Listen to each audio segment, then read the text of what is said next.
से कांपते थे, इसलिए सारी हथिनियां इसके पास आकर ही रहती। एक बार गया सरोवर में स्नान करने के लिए, परंतु सरोवर में स्नान करने के लिए गया, बहुत देर हो गई तो एक ग्राह ने इसका पैर पकड़ लिया। इसने हथिनियों को बुलाया पर एक भी हथिनी ना आई। विचार किया कि ये तो अपनी ही रक्षा नहीं कर सकता, हमारी क्या करेगा, सारी छोड़ करके भाग गई। हाथी ने आज एक बात जान ली और वही बात हम लोग नहीं जान पा रहे। क्या? प्रीतम जान लियो मन माही, अपने सुख से ही जग बांध्यो, को नारी। हाथी ने एक बात जान ली कि ये संसार अपने सुख से ही बना है, इसमें कोई किसी का नहीं है। यदि कोई किसी का है तो वो केवल भगवान है, वो केवल भगवान है। तो अंत में अब इसने भगवान की स्तुति करी। कहता है कि जो इस संसार को जन्म देने वाले हैं वही परमात्मा मेरी रक्षा करे। नाम किसी का नहीं लेता, स्तुति करता है। सब देवता सोचने लगे हमारा नाम ले तो हम जाएं, पर भगवान ने विचार किया कि जो किसी का नाम नहीं, जो किसी की स्तुति नहीं, वो आज से हमारा नाम, वो आज से हमारी स्तुति। और उस गज को मारने के लिए भगवान गरुड़ पर आरूढ़ हुए और हरि अवतार भगवान ने धारण किया और गए गज को बचाने के लिए। गज को बचाया, ग्राह का उद्धार किया। आगे सुखदेव जी बोले, परीक्षित, एक बार की बात है, दुर्वासा मुनि वैकुंठ से भगवान के प्रसाद की माला लेकर लौट रहे थे। मार्ग में इंद्रदेव ऐरावत हाथी पर मिल गए तो वह माला इंद्रदेव को दे दी। इंद्रदेव ने ऐरावत के गले पर डाल दी और ऐरावत ने सूंड से लेकर पैरों से कुचल दी। तो दुर्वासा मुनि को क्रोध आया और देवताओं को श्राप दे दिया कि तुम सभी देवता श्रीहीन हो जाओगे। सब देवता श्रीहीन हो गए, भगवान की शरण में गए, क्योंकि श्रीहीन हो गए, बलहीन हो गए, शक्तिहीन हो गए। तो दैत्यों ने राज्य जमा लिया। तो सब गए भगवान की शरण में कि प्रभु अब आप ही कुछ करो। तो भगवान बोले कि अब तुम श्रीहीन हो चुके हो, इसलिए तुम अब दैत्यों से परास्त हो चुके हो। तो अब तो केवल एक ही उपाय है कि तुम समुद्र मंथन करो, समुद्र मंथन करो। परंतु तुम अकेले समुद्र मंथन नहीं कर सकते, क्योंकि तुम शक्तिहीन हो गए हो। इसलिए जाओ और जाकर के दैत्यों से संधि कर लो। दैत्यों से जाकर के संधि करी। कहते हैं कि समुद्र मंथन करेंगे, अमृत निकलेगा, आधा आधा दोनों भाई पी लेंगे। दैत्यों ने स्वीकार कर लिया। समुद्र मंथन करने के लिए मंदराचल जाने लगे, परंतु गणेश जी का ध्यान तक नहीं किया। गणेश जी रुष्ट हो गए। तो भगवान आए और गरुड़ पर रख करके मंदराचल पर्वत को क्षीर सागर में ले गए।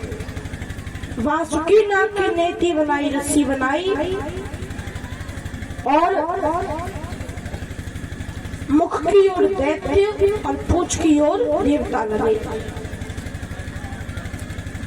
समुद्र मंथन प्रारंभ हुआ, परंतु समुद्र मंथन जब हुआ तो मंदराचल पर्वत जो था वो समुद्र में डूबने लगा। तो भगवान ने अवतार लिया। किसके रूप में? कछुए के रूप में, कच्छप रूप में भगवान ने अवतार लिया। बोलिए कच्छप भगवान की। कच्छप के रूप में भगवान ने अवतार लिया, अपने पीठ पर मंदराचल को धारण किया और समुद्र मंथन पुनः प्रारंभ हुआ। समुद्र मंथन तो प्रारंभ हुआ, पर सबसे पहले विष निकला, कालकूट विष निकला। तो भगवान के कहने पर सभी देवता गए भगवान शिव की शरण में। सब देवता प्रजापति दैत्य गए भगवान शिव की शरण में। कहा, हे प्रभु आप इस विष को ग्रहण कीजिए।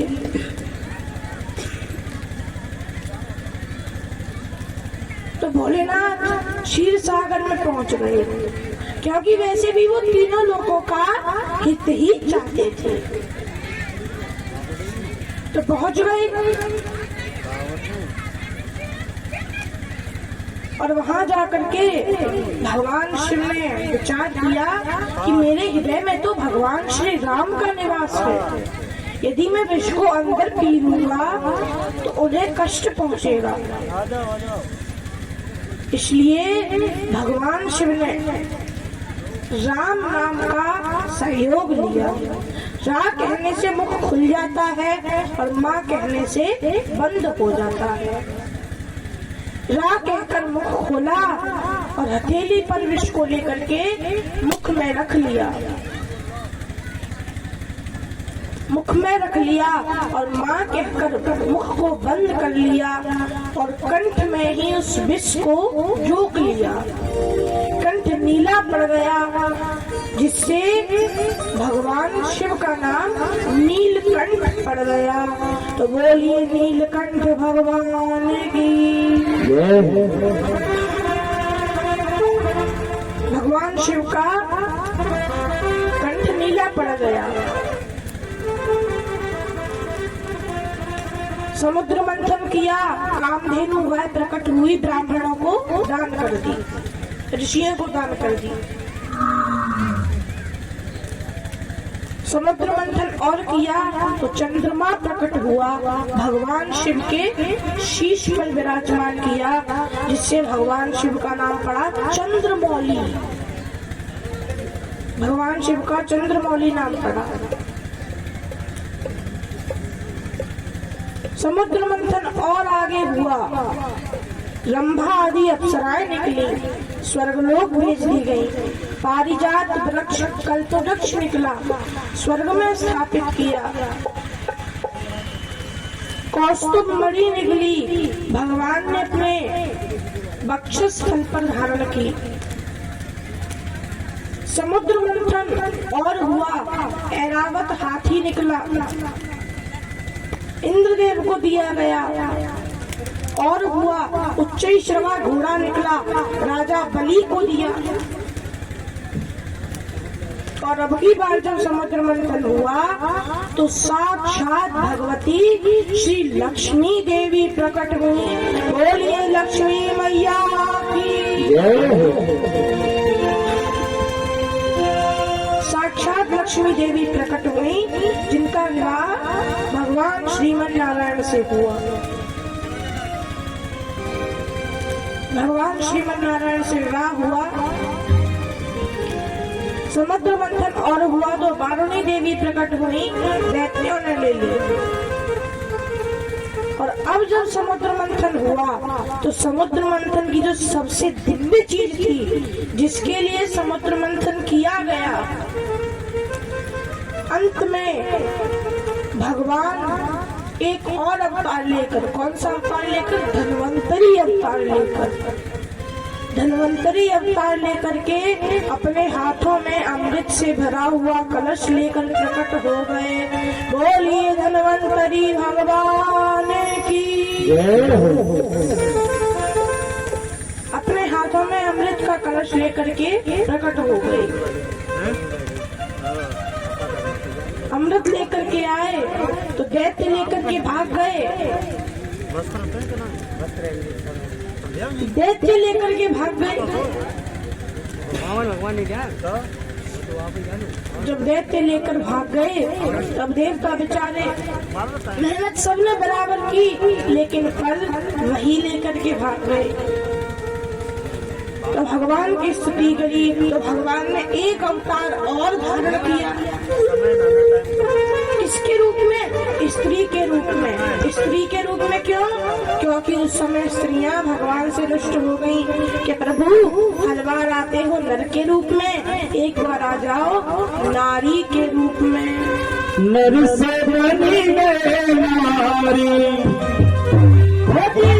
नर से बनी गए नारी, गगरिया सिर करी गए। नर से बने गए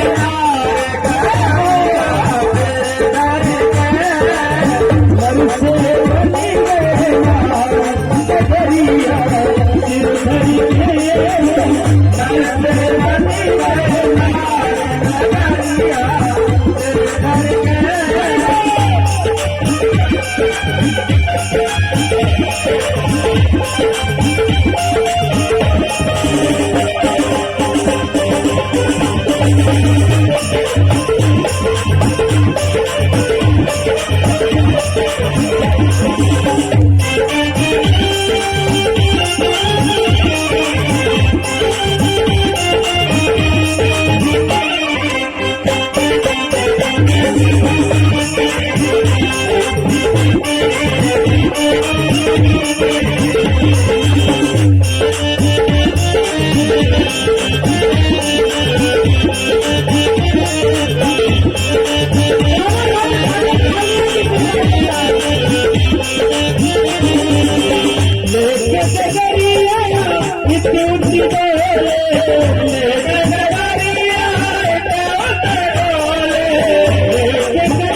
Hare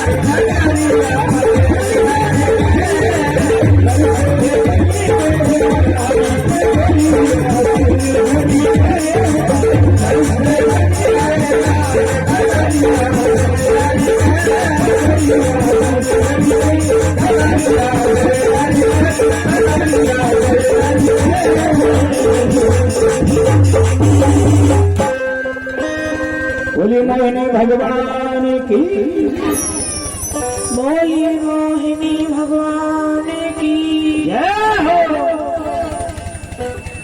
तो मोहिनी के रूप में भगवान ने अवतार लिया, असुरों के पास आए। असुरों में हो रहा था झगड़ा कि पहले मैं पीऊंगा, पहले मैं पीऊंगा। असुर आपस में लड़ रहे थे। अचानक मोहिनी भगवान को देखा तो अंदर बुलाया, प्रार्थना की कि देवी जी हम लोग तय नहीं कर पा रहे कि पहले ये अमृत कौन पिए, इसलिए आप जैसा उचित समझे आप ही पिला लें। तो भगवान ने पहले तो मना किया, कहा कथम कश्यप दायादा पुरुष शल्यामयी संगता। कहा आप कश्यप ऋषि के पुत्र और कहा मैं उल्टा, मैं आपको अमृत पिलाऊं नहीं, क्षमा कीजिएगा।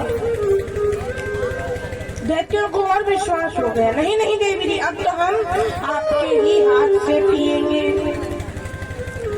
भगवान ने देवताओं को इशारा किया, देवता आ जाओ, बढ़िया समय है। सभी देवता भी आ गए। अब भगवान ने पूछा कि इन्हें भी अमृत पिलाना है, तो दैत्य अपनी लाज रखने के लिए बोले हाँ इन्हें भी अमृत पिलाना है। तो भगवान एक दैत्य के पास आए और बोले कि मैं इसमें ऊपर ऊपर पानी देख रही हूँ और नीचे गाढ़ा गाढ़ा अमृत दिख रहा है, तो पहले पानी इन देवताओं को पिलाया, बाद में आकर के गाढ़ा गाढ़ा आपको पिलाऊंगी। बोले ठीक है जैसा आपको अच्छा लगे।